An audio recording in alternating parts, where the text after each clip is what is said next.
Shalom, selamat pagi saudara. Mazmur 34 ayat 6 berkata, orang yang tertindas ini berseru dan Tuhan mendengar. Ia menyelamatkan dia dari segala kesesakannya. Mari di pagi hari ini kita berseru kepada Tuhan. Kita yang mengalami kesesakan, kita percaya Tuhan akan mendengar seruan kita, akan menolong kita, melepaskan kita dari kesesakan kita. Mari kita siapkan hati kita.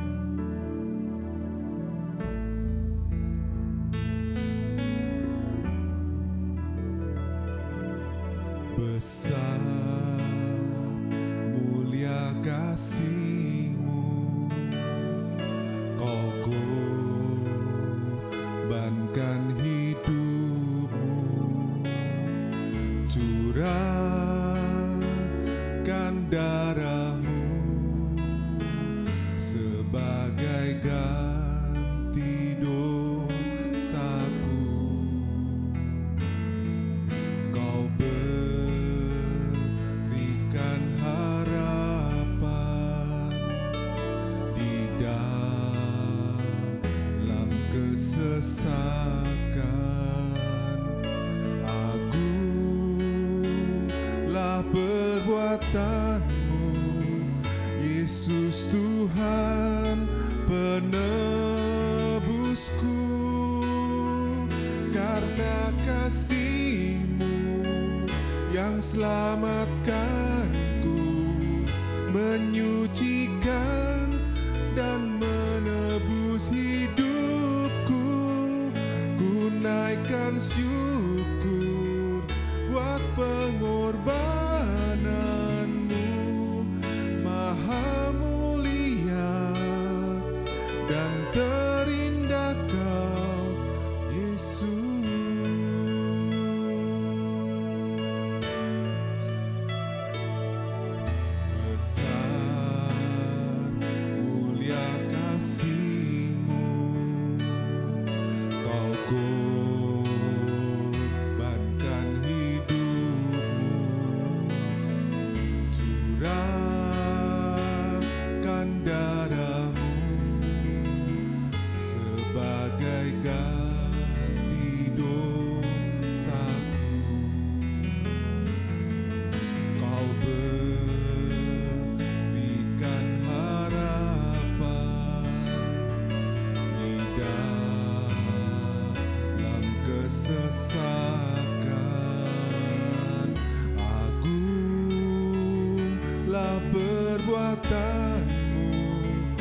salib, ganti dosa kami, ganti kesalahan kami Tuhan. Oh, kami berterima kasih, kami bersyukur hanya kepadamu. Ya Tuhan, kalau pada saat ini kami memperingati atas pengorbanan-Mu Tuhan di atas kayu salib Tuhan, Kau sudah memberikan segalanya bagi kami Tuhan. Ajari kami untuk memberikan segalanya bagi-Mu Tuhan, memberikan hidup kami, waktu kami, hati kami Tuhan, untuk kemuliaan nama-Mu Tuhan. Bimbing kami ya Tuhan, terutama melalui firman-Mu pada pagi hari ini Tuhan. Biar firman-Mu menyelaraskan keinginan kami dan kelakuan kami agar menyenangkan hati-Mu ya Tuhan. Terima kasih Tuhan, Kau berkati pembicaranya Tuhan.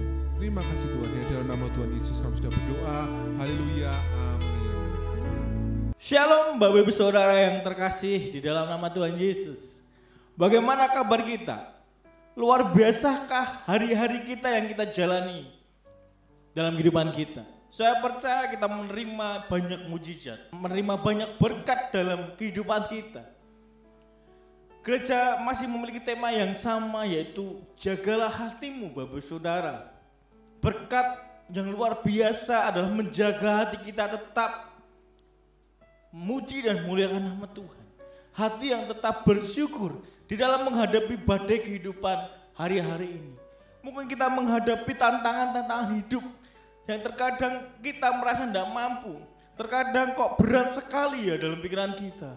Tetapi kalau kita memiliki hati yang benar, selalu menjaga hati kita untuk baik, bersyukur, menjaga hati kita dengan kewaspadaan kita, maka berkat yang besar akan Tuhan berikan dalam kehidupan kita. Bapak Ibu Saudara, mari kita baca di dalam Amsal pasal yang keempat ayat yang ke-23.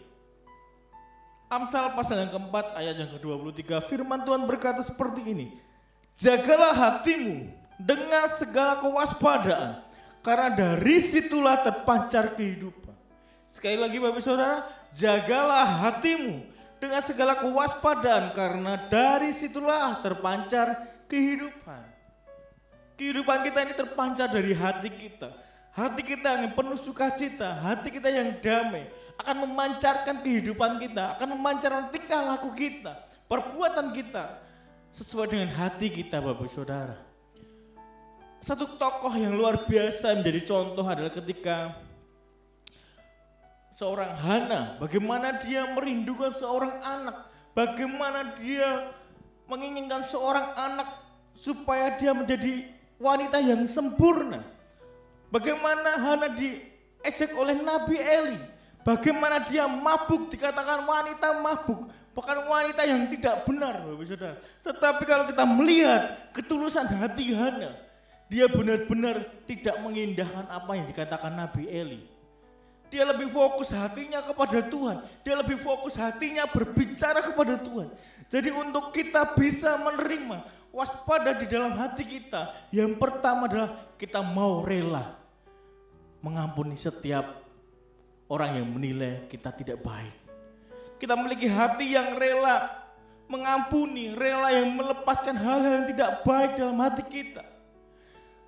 Coba kita baca di dalam 1 Samuel pasal yang pertama, ayat yang ke-12 sampai ke-20 Bapak Saudara. 1 Samuel pasal yang pertama ayat yang ke-12 sampai ayat ke-20. Firman Tuhan berkata seperti, ketika perempuan itu terus-menerus berdoa di hadapan Tuhan, maka Eli mengamat-ngamati mulut perempuan itu, dan karena Hana berkata-kata dalam hatinya dan hanya bibirnya saja bergerak-gerak, tetapi suara tidak kedengaran, maka Eli menyangka perempuan itu mabuk. Lalu kata Eli kepadanya, berapa lama lagi engkau berlaku sebagai orang mabuk?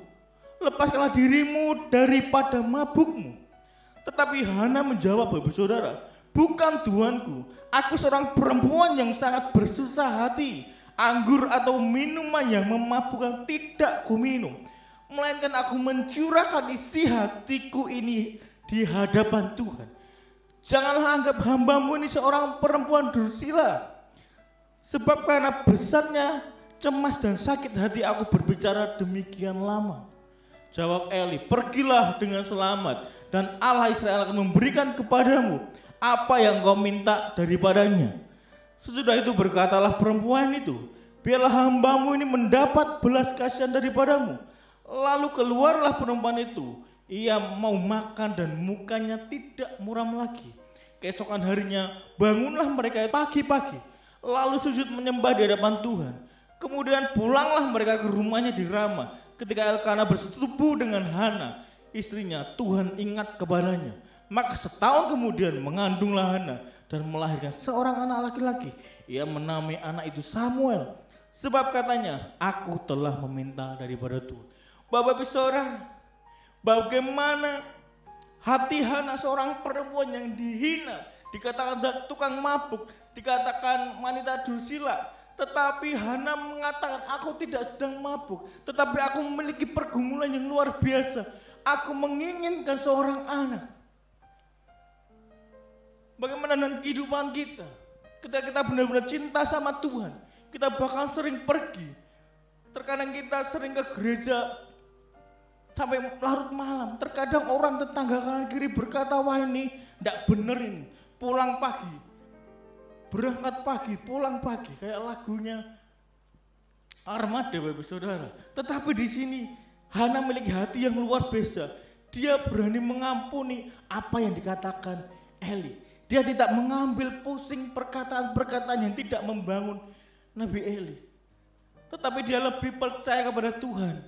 Ketika dia berdoa sungguh-sungguh, dia berkata-kata di dalam hatinya. Dia rela mengampuni, melepaskan pengampunan. Bahkan dikatakan setahun kemudian Hana mengandung dan melahirkan seorang anak laki-laki, Samuel, Bapak Saudara. Bagaimana kita mengetahui kehidupan daripada Samuel? Dia diserahkan oleh ibunya. Bagaimana Hana rela menyerahkan Samuel untuk menjadi imam yang luar biasa. Kita tahu Samuel menjadi orang yang besar, Bapak Saudara. Seorang nabi yang tenar. Karena ada kerelaan hati dari seorang ibu yang rela dihina, rela direndahkan. Bahkan dikatakan pemabuk. Bapak Saudara, kita bisa berpikir bagaimana kita lihat seorang pemabuk seperti apa. Bahkan mungkin kehidupannya tidak karu-karuan. Nah, tetapi Hana berani mengambil sikap yang besar. Dia berani mengambil maaf kata-kata yang dikatakan Elia. Dia tidak membalas dengan kata-kata yang tidak baik. Mungkin ketika kita yang dikatain, mungkin kita akan membalas dengan kata-kata yang lebih kasar lagi. Oh, aku katakan kayak situ. Aku lebih bisa mengata-ngatai kamu lebih kasar, bahkan lebih dari itu. Pertanyaannya, mau enggak kita berani merelakan hati kita, membuka hati kita rela untuk menjadi seorang pengampunan, seorang yang berani mengampuni setiap kesalahan orang lain, setiap perkataan yang dituduhkan kepada kita, setiap perkataan-perkataan yang tidak baik yang dilemparkan kepada kita. Mungkin kau berkata, aku enggak pernah salah, pokoknya aku enggak mau, aku titen ya nanti, aku akan balas. Aku akan memberikan balasan lebih kejam lagi. Perkataan-perkataan yang intimidasi. Bapak Ibu Saudara, beranikah kita mengambil sikap seperti Hana? Beranikah kita memiliki hati yang rela mengampuni, hati yang rela melupakan setiap apa yang tidak baik? Hana tahu, Bapak Saudara, setiap perkataan yang dikeluarkan Nabi Eli itu tidak baik. Makanya dia percaya saja kepada Tuhan. Bahkan dikatakan dia sungguh-sungguh kepada Tuhan. Bahkan dia berbicara dalam hatinya, berkomunikasi dengan Tuhan sungguh-sungguh. Karena dia mengalami pergumulan yang luar biasa.